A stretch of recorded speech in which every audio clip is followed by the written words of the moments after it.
Hola, soy Fray Sergio Serrano y estás escuchando el podcast La Biblia en un año, donde escuchamos la voz de Dios y vivimos la vida a través del lente de las Escrituras. El podcast de La Biblia en un año es presentado por Ascension. Usando la cronología de la Biblia The Great Adventure, leeremos desde Génesis hasta Apocalipsis, descubriendo cómo se desarrolla la historia de salvación y cómo encajamos en esa historia hoy. ¡Wow! Parece mentira, pero estamos en el cumplimiento mesiánico, estamos leyendo el Evangelio de Juan y hoy acabamos el Evangelio. Se me pasó como un abrir y cerrar de ojos, algo muy veloz, pero era, como lo dije en el programa pasado, como un bálsamo fresco para continuar con nuestras lecturas de la Biblia. Tendremos 4 momentos en que se leen los 4 evangelios muy especiales. En cada trimestre tenemos un evangelio, que caen como lluvia fresca. Hoy tendremos a Jesús, quien da su madre a la iglesia. Jesús confía a su madre al discípulo amado. Y el discípulo amado le dice, mira, ahí está mi madre. Este discípulo amado por muchas circunstancias se ha considerado siempre como el que representa a todos los discípulos, quien nos muestra la relación que todo cristiano tiene con María y quien se convierte en nuestra madre espiritual en Cristo Jesús. ¿No es lindo tener una madre espiritual? Es María Santísima. Qué bello cómo recibimos a María. Y en el programa pasado veíamos a Jesús ante Pilato. Pilato sospecha que hay algo malo, trata de quitarse el problema de encima y se da cuenta que hay algo que en contra de Jesús, pero no es que sea malo. Vamos a ver qué pasa en este día de hoy. Tendremos algo interesante porque vienen estos diálogos que nos van a mostrar que Jesús va a morir de manera inocente, que pudo haber sido puesto en libertad, pero no lo fue, y que había muchas acusaciones. A Jesús lo azotan, los soldados se aprovechan de él, lo usan como burla, termina crucificado, le dan bofetadas. ¿Quién hubiera imaginado que un hombre bueno podría terminar de esta manera? Hablar de la muerte de Jesús es interesante, pero no puede ir suelto de que hablemos de la resurrección de Jesús, que tiene que ser algo que tú y yo manifestemos a diario, que Jesús está vivo. Porque la crucifixión de Jesús fue un momento difícil, infame, pero que da un gran significado a nuestra vida y es de redención. Cada vez que miramos la cruz nos acordamos que fuimos redimidos a través de esta muerte ignominiosa, que la cruz fue el lugar donde se completó nuestra liberación. Es donde los pecadores podemos encontrar ese escalón que nos hacía falta para acercarnos una vez más a Dios. Dejemos hoy que estas lecturas nos llenen de alegría porque, aunque son muy dolorosas, nos muestran una nueva humanidad, un nuevo comienzo. Lo que estaba desde el principio puede ser recreado por el que estaba al principio. Es amistad con Dios. Así que hoy es el día 105. Estaremos leyendo el Evangelio de Juan, capítulo 19 hasta el final, que es el capítulo 21. Estaremos con el libro de Proverbios, con el capítulo 6, versos del 16 al 22. Este es el día 105. Empecemos.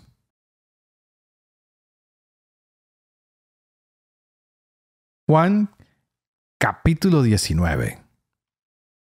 Pilato entonces tomó a Jesús y mandó a azotarle.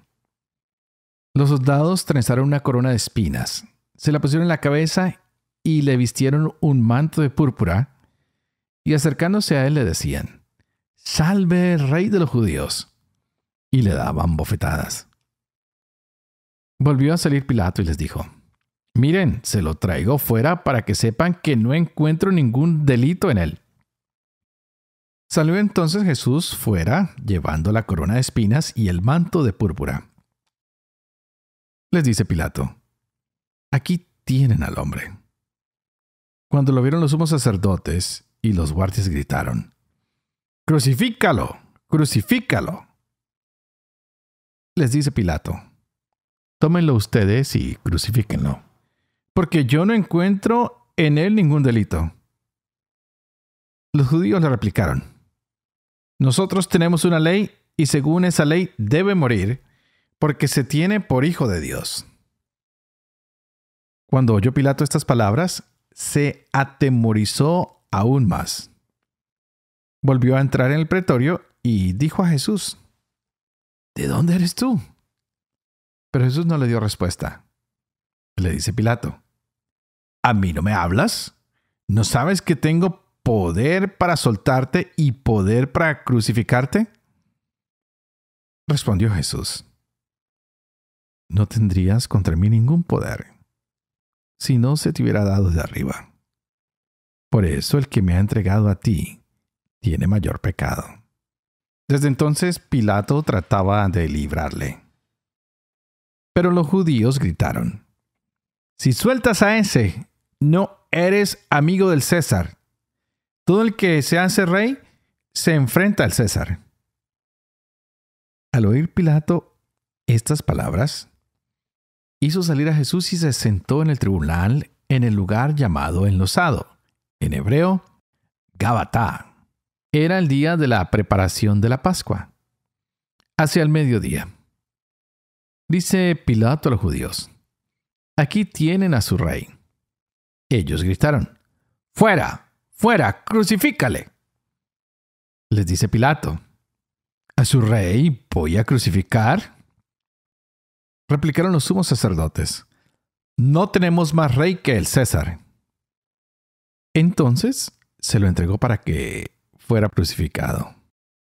Tomaron pues a Jesús, y él cargando con su cruz salió hacia el lugar llamado Calvario, que en hebreo se llama Gólgota, y allí lo crucificaron y con él a otros dos, uno a cada lado y Jesús en medio. Pilato redactó también una inscripción y la puso sobre la cruz. Lo escrito era: Jesús el Nazareno, el rey de los judíos. Esta inscripción la leyeron muchos judíos porque el lugar donde había sido crucificado Jesús estaba cerca de la ciudad y estaba escrita en hebreo, latín y griego.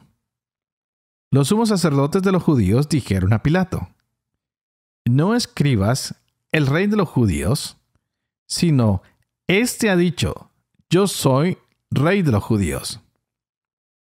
Pilato respondió: lo que he escrito, lo he escrito. Los soldados, después que crucificaron a Jesús, tomaron sus vestidos, con los que hicieron 4 lotes. Un lote para cada soldado y la túnica.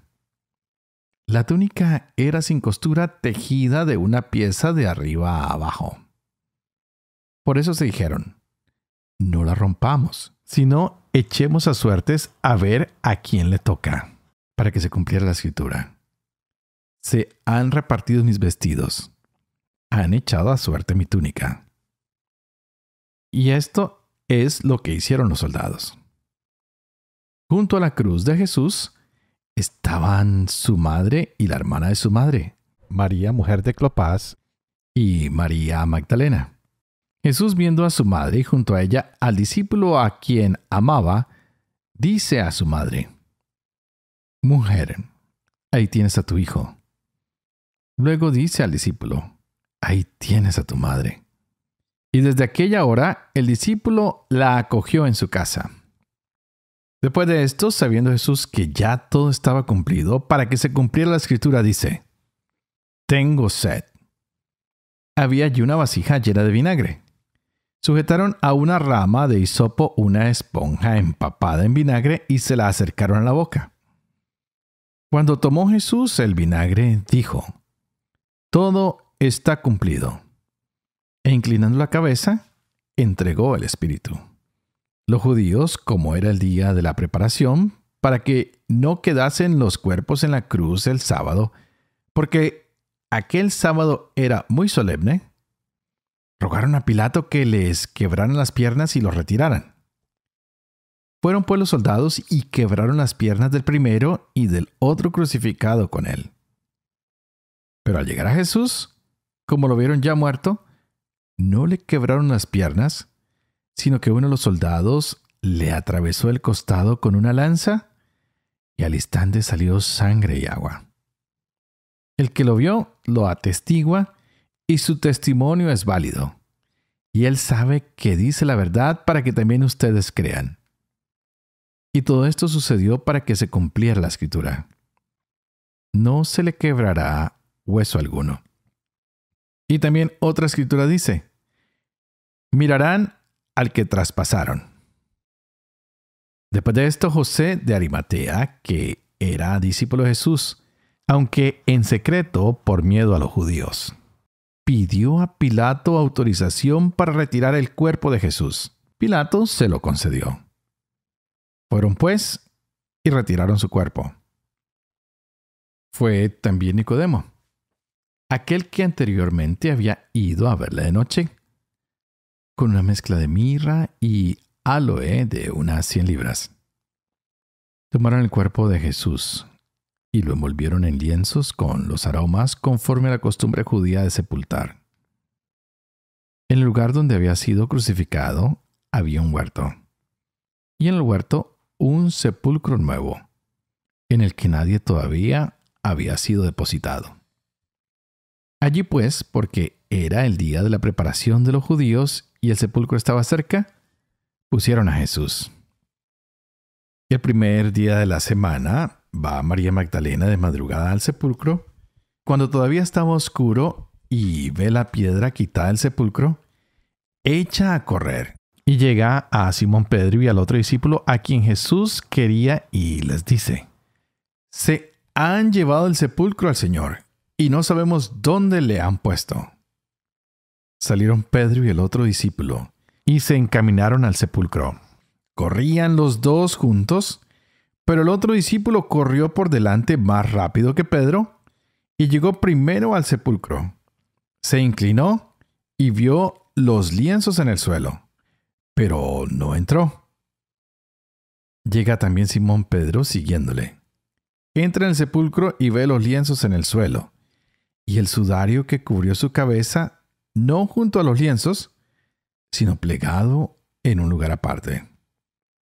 Entonces entró también el otro discípulo, el que había llegado el primero al sepulcro. Vio y creyó, pues hasta entonces no habían comprendido que, según la Escritura, Jesús debía resucitar de entre los muertos. Los discípulos entonces volvieron a casa. Estaba María junto al sepulcro fuera llorando. Y mientras lloraba, se inclinó hacia el sepulcro y ve 2 ángeles de blanco sentados donde había estado el cuerpo de Jesús, uno a la cabecera y otro a los pies. Le dicen ellos: mujer, ¿por qué lloras? Ella le respondió: porque se han llevado a mi Señor y no sé dónde lo han puesto. Dicho esto, se volvió y vio a Jesús de pie, pero no sabía que era Jesús. Le dice Jesús: mujer, ¿por qué lloras? ¿A quién buscas? Ella, pensando que era el encargado del huerto, le dice: Señor, si tú lo has llevado, dime dónde lo has puesto y yo me lo llevaré. Jesús le dice: María. Ella se vuelve y le dice en hebreo: Rabuní, que quiere decir maestro. Le dice Jesús: deja de tocarme, que todavía no he subido al Padre. Pero vete a mis hermanos y diles: subo a mi Padre y a su Padre, a mi Dios y su Dios. Fue María Magdalena y dijo a los discípulos: he visto al Señor, y que había dicho estas palabras.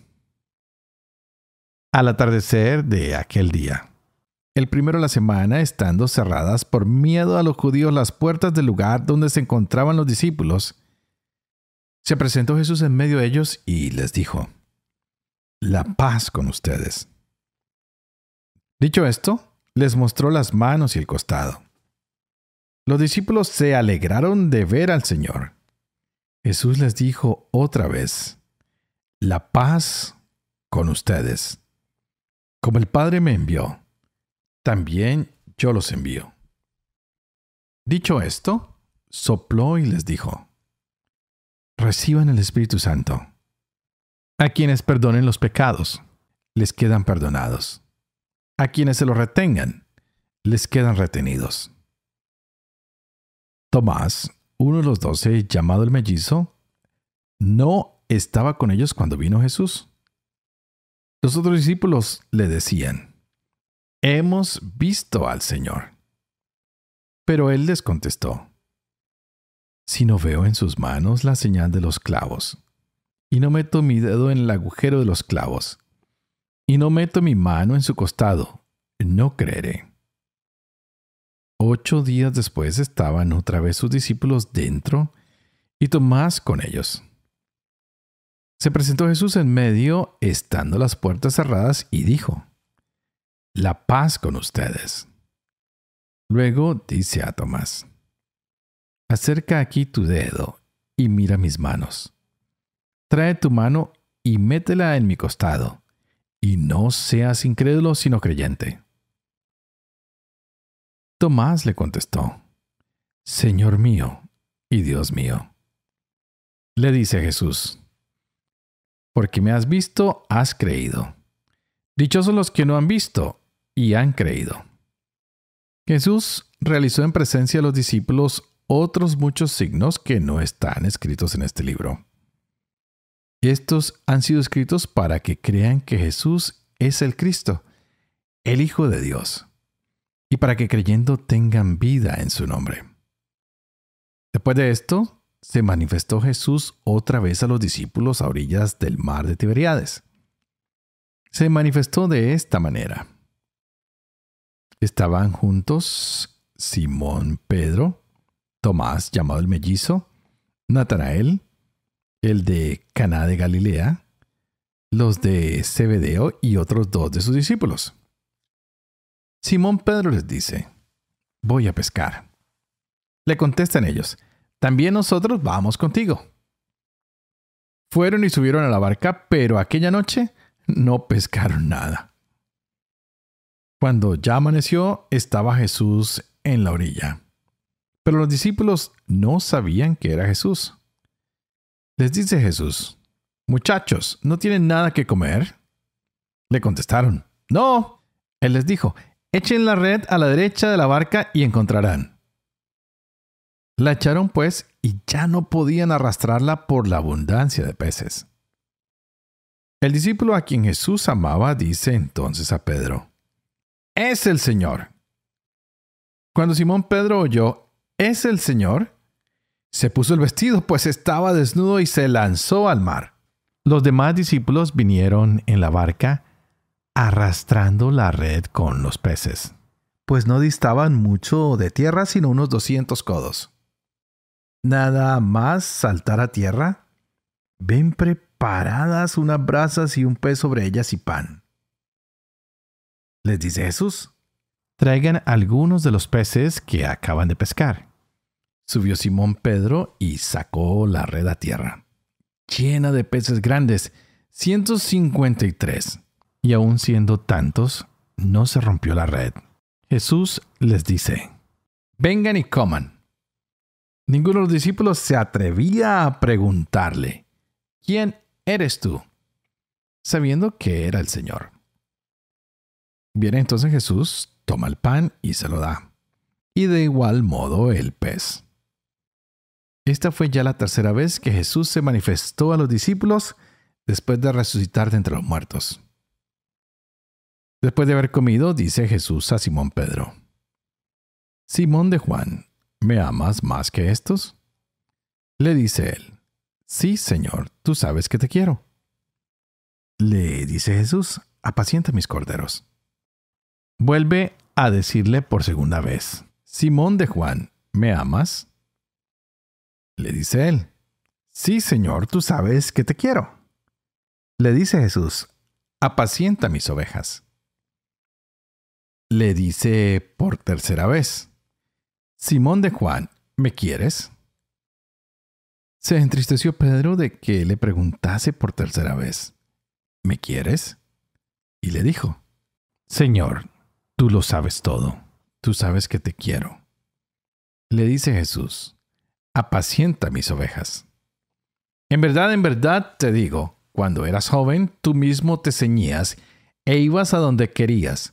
Pero cuando llegues a viejo, extenderás tus manos y otro te ceñirá y te llevará a donde tú no quieras. Con esto indicaba la clase de muerte con que iba a glorificar a Dios. Dicho esto, añadió: sígueme. Pedro se vuelve y ve, siguiéndoles detrás, al discípulo a quien Jesús amaba, que además durante la cena se había recostado en su pecho y le había dicho: Señor, ¿quién es el que te va a entregar? Viéndolo Pedro, dice a Jesús: Señor, ¿y este qué? Jesús le respondió: si quiero que se quede hasta que yo venga, ¿qué te importa? Tú sígueme. Corrió pues entre los hermanos la voz de que este discípulo no moriría. Pero Jesús no había dicho a Pedro: no morirá, sino: si quiero que se quede hasta que yo venga. Este es el discípulo que da testimonio de estas cosas y que las ha escrito. Y nosotros sabemos que su testimonio es verdadero. Hay además otras muchas cosas que hizo Jesús. Si se escribieran una por una, pienso que ni todo el mundo bastaría para contener los libros que se escribieran. Proverbios capítulo 6, versos 16 al 22.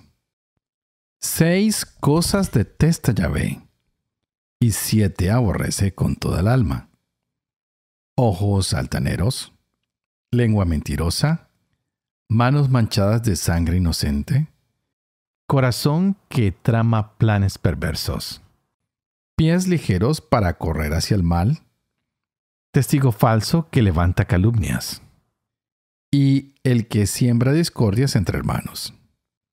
Hijo mío, observa las órdenes de tu padre y no desprecies las enseñanzas de tu madre. Llévalos siempre grabados en tu mente y cuélgatelos al cuello. Cuando camines, te guiarán. Cuando te acuestes, velarán junto a ti. Y cuando despiertes, conversarán contigo.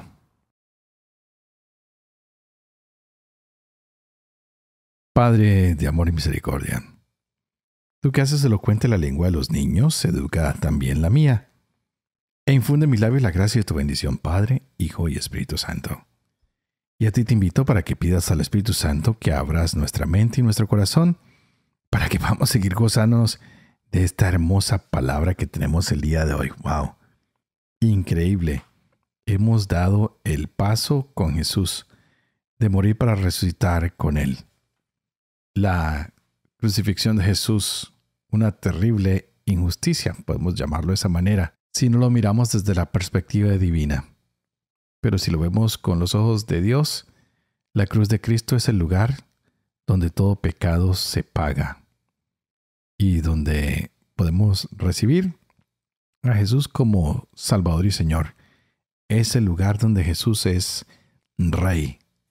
Así que todo esto había sido profetizado con exactitud y los hechos pues hablan por sí solos, han pasado. Y nos resta solo a nosotros confiar que la muerte y resurrección de Cristo es para que tú y yo tengamos vida eterna. Después de ver estos momentos trágicos con un hombre que golpea a Jesús, con un hombre que lo quiere dejar libre, con un Jesús que se detiene ante la injusticia y se dice: si he hecho algo mal, dímelo, pero si no, ¿por qué me pegas? Con un Jesús que se preocupa, incluso cuando está en el momento más crítico de su vida, por su madre y por sus discípulos, nos entrega a María como madre de la iglesia. Y esto es algo que usamos mucho cuando nos preguntan: ¿y la Virgen tuvo más hijos? ¿Tenía más gente a su alrededor? Pues no, porque si no estarían con ellos, Jesús no hubiera tenido que entregársela a alguien más. Ahí los hermanos o las hermanas de Jesús pues se hubieran hecho cargo de María. Pues como María no tiene a nadie, le toca a Jesús decirle a su discípulo amado, hey, ahí tienes a tu madre, ahí tienes a tu hijo. Es algo muy interesante para nosotros de observar en este relato tan hermoso del día de hoy. Así que Jesús, después de que resucita, tiene que hacer algunas manifestaciones de su presencia. Viene, lo ven Juan, lo ve Pedro, lo ve María Magdalena, lo ve el mellizo, lo empiezan a ver muchos más. Pero algo que me llama a mí la atención y que siempre me ha impresionado, no solamente es la tumba vacía y los lienzos que están bien doblados y todo lo que nos prueba que Jesús realmente apareció. Es un Jesús que viene a traer paz y que trae paz a todos. Y el saludo de él es de una paz que se va a consumar, pero en él. Y algo más interesante aún y que me llama aún más la atención es que siempre pensé que después de resucitado Jesús ya no tendría heridas y le quedaron las marcas de los clavos en las manos, tal vez en los pies y en el costado. Y es como le da la prueba a Tomás de que todo se ha cumplido, de que él ya murió y que resucitó. Y le dice, ven Tomás, mete tu mano, mete tus dedos. A veces cuando tú perdonas, a veces cuando te alejas del pecado, no se borra de tu vida, quedan algunas marcas, queda la cicatriz. Y cada vez que nos damos cuenta de esa cicatriz, nos acordamos que alguien nos hirió, o que nosotros nos herimos a nosotros mismos, o que pecamos. ¿Y cómo sabemos que ya estamos sanos? Porque ya no nos duelen las heridas. Ya sabemos que pudimos resucitar al rencor de lo que nos hicieron, al dolor, porque aunque vemos la herida, la cicatriz ya no nos duele. Hay muchas cosas en la vida que van dejando cicatrices, que van dejando una marca. ¡Wow! ¿Estás listo tú para tener esas cicatrices y que no te duelan?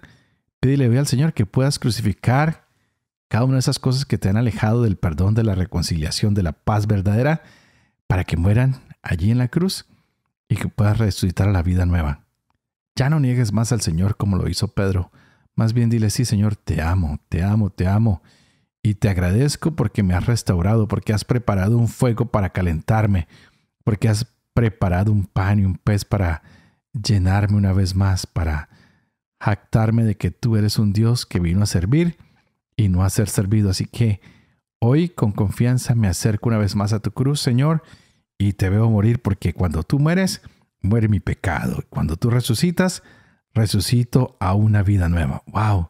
Señor, hoy que terminamos este Evangelio de San Juan, que si tenemos alguna marca en nuestras vidas, que ya se cierre y que no duela, porque tú has traído la reconciliación y la paz verdadera. Y así que antes de despedirme, una vez más pido que por favor oren por mí, para que sea fiel a este ministerio que se me ha confiado, para que pueda vivir con fe lo que leo, lo que comparto con ustedes, para que pueda enseñar siempre la verdad, sobre todo para que pueda cumplir lo que he enseñado. Y que la bendición del Padre, del Hijo y del Espíritu Santo descienda sobre ustedes y los acompañen siempre. Que Dios los bendiga.